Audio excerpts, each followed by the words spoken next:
13 de noviembre. San Diego de Alcalá. 1400-1463. Empezamos esta breve silueta geográfica reparando una, no por lo generalizada menos digna de ser reparada, injusticia en la denominación del santoral español al designar a San Diego con el toponímico de Alcalá de Henares, en lugar del nombre de la villa de San Nicolás del Puerto, en la provincia de Sevilla. Insignificante por su demografía, es la villa de San Nicolás del Puerto uno de los lugares más típicos y pintorescos de la provincia andaluza. Se halla situado al norte de la misma, en pleno complejo montañoso, con gran riqueza hidráulica, que dan a sus alrededores extensas zonas cultivadas y amplias alamedas. Su altitud y arboledas hacen del lugar un oasis en la canícula sevillana. San Nicolás, en su insignificancia demográfica y urbanística, tiene un lugar en la historia por el mejor de los títulos que dan entrada en ella, por haber sido cuna de uno de los hombres que figuran en el santoral de la Iglesia Católica. Hacia fines del siglo XIV, sin que sea posible concretar más la fecha, nació de humilde familia pueblerina el niño que había de llevar junto a su nombre en documentos reales y bules pontificias el nombre del lugar que le vio nacer, San Diego de San Nicolás. El hecho al que hemos aludido al comienzo de estas líneas de que se le designe como San Diego de Alcalá no tiene más explicación que el haber sido la ciudad complutense su última residencia terrenal, lugar de su sepulcro hasta el presente, y que sus numerosos milagros hicieron bien pronto célebre en toda España. Pero tanto las historias primitivas del santo como la bula de canonización expedida por Sisto V, no conocen otro lugar de referencia que San Nicolás. La tradición lugareña ha conservado ininterrumpidamente hasta el día de hoy la casa de su nacimiento. La devoción de sus paisanos, cobijados bajo su celestial patronato, respalda la designación del lugar de su nacimiento. El santoral hispalense, de Alonso Morgado, el más documentado elenco hagiográfico de santos sevillanos, así lo reconoce. Es, pues, de justicia devolver al humilde pueblo sevillano el mejor título de su historia, máxime cuando la ciudad complutense tiene tantos otros de rango universitario y literario que la encumbran en España. Muy poco se sabe de sus primeros años. La más segura de sus biografías, debida a la pluma de don Francisco Peña, abogado y promotor en Roma de la causa de canonización del santo, y que debió, por lo mismo, poseer los mejores datos en torno a la vida de Diego, así lo reconoce. Don Cristóbal Moreno, traductor en el siglo XVI al castellano de la obra latina de Peña, también hace constar esta insuficiencia de datos sobre la niñez y primeros años de San Diego.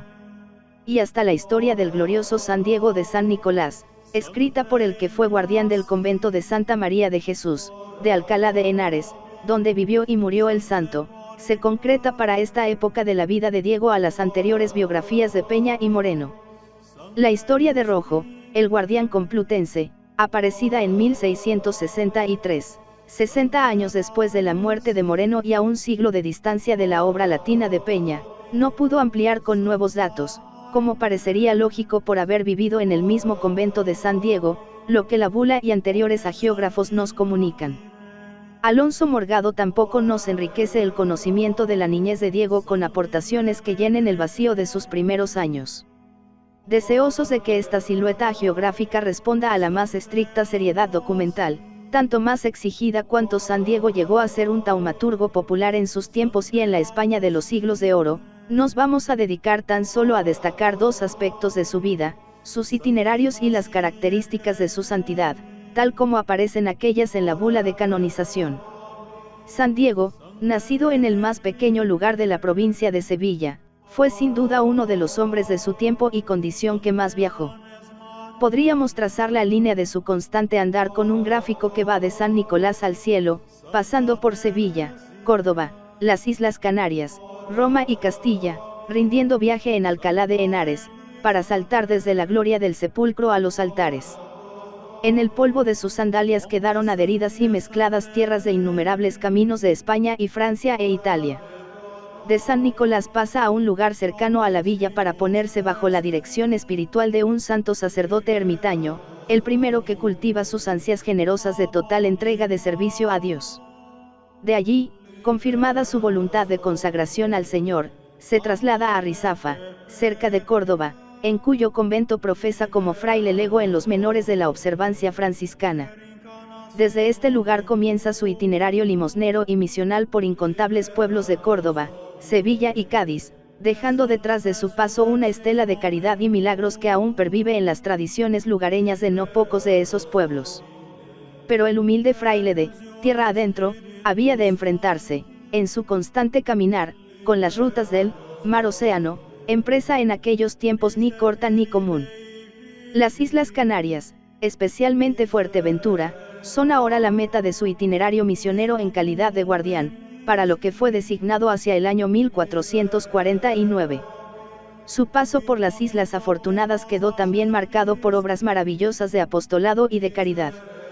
Vuelto a la península hacia el año 1450, en ocasión del Jubileo Universal proclamado por la santidad de Nicolás V, su piedad mueve sus pies camino de Roma para lucrar las gracias de aquel jubileo.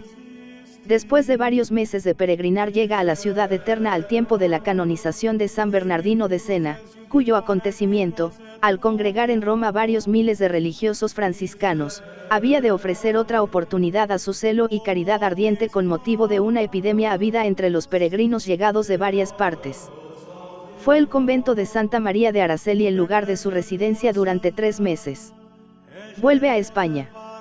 Y después de un tiempo en el convento castellano de Nuestra Señora de Salzade, llega en su última etapa terrenal a Alcalá de Henares, en cuyo convento de Santa María de Jesús había de vivir los últimos años de su vida mortal para nacer a la gloria y a la santidad de los altares.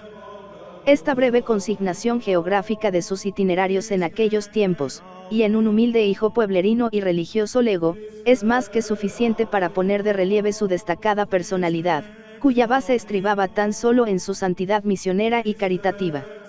Si hubiésemos de sintetizar la fisonomía de su espiritualidad, dentro siempre del estilo franciscano de su vida, no dudaríamos en destacar la obediencia hasta el milagro, la sencillez y servicialidad sin límites, la caridad heroica para con todos, como las virtudes que le encumbraron a la santidad y que le hicieron famoso y hasta popular en vida y después de su muerte. El humilde lego que hacía salir a su paso a todos para verle y acogerse a su valimiento delante de Dios mientras vivía, había de congregar junto a su sepulcro a los grandes de la tierra después de muerto. Cardenales y prelados de la Iglesia, reyes y príncipes, hombres y mujeres del pueblo habían de ir, sin distinción de clases, al humilde religioso franciscano. Enrique IV de Castilla, primero, cardenales de Toledo, príncipes de España, el mismo Felipe II después, acudieron junto a su tumba, llevados por el mismo sentimiento de confianza en su santidad milagrosa, o hicieron llevar sus restos sagrados hasta las cámaras regias, como en el caso del príncipe Carlos, hijo del rey prudente, a fin de impetrar de Dios, por su mediación, la curación y el milagro. Nada menos que el propio Lope de Vega había de inmortalizar en una de sus comedias en verso el milagro del príncipe Carlos, que había de cantar, en la poesía del Fénix de nuestros ingenios, el pueblo todo de España. Nadie con más autoridad que Sisto V puede resumirnos las características de la santidad de Diego. El Todopoderoso Dios dice en la bula de canonización, en el siglo pasado, muy vecino y cercano a la memoria de los nuestros, de la humilde familia de los frailes menores, eligió al humilde y bienaventurado Diego, nacido en España, no excelente en doctrina, sino idiota y en la santa religión por su profesión lego, mostrándole claramente que lo que es menos sabio de Dios, es más sabio que todos los hombres, y lo más enfermo y flaco, más fuerte que todos los hombres. Dios, que hace solo grandes maravillas, a este su siervo pequeñito y abandonado, con sus celestiales dones de tal manera adornó y con tanto fuego del Espíritu Santo le encendió, dándole su mano para hacer tales y tantas señales y prodigios así en vida como después de muerto, que no solo esclareció con ellos los reinos de España, sino aún los extraños, por donde su nombre es divulgado con grande honra y gloria suya. Determinamos y decretamos, continúa la bula, que el bienaventurado Fray Diego de San Nicolás, de la provincia de la Andalucía española, debe ser inscrito en el número y catálogo de los santos confesores, como por la presente declaramos y escribimos, y mandamos que de todo sea honrado, venerado y tenido por santo. Lo humilde y pobre del mundo fue escogido por Dios para maravilla de los grandes y poderosos de la tierra. En Diego se cumplió una vez más de modo esplendente el milagro de la gracia. Así se consumaron las etapas del itinerario de San Diego de San Nicolás, quien entró en la inmortalidad bienaventurada el 13 de noviembre de 1463 en Alcalá, y en la gloria de los altares en julio de 1588, bajo el pontificado de Sisto V, culminando el proceso introducido por Pío IV en tiempos de Felipe II. No queremos cerrar esta silueta sin consignar aquí un deseo y una aspiración de todos sus paisanos, y que será la última etapa de sus itinerarios y hasta una solución a la soledad en que hoy se halla su sepulcro. La etapa, triunfal y definitiva, de Alcalá, donde hoy reposa, a San Nicolás, la villa que le vio nacer, y en la que la devoción popular al santo patrono y paisano espera tenerle lo más cerca posible, no solo para honrarle como su santidad y gloria merecen, sino incluso para conseguir por su mediación valiosa la completa y plena restauración de la vida cristiana de un pueblo pequeño y humilde, pero que conserva la fe en su santo, al que lleva siglos esperando.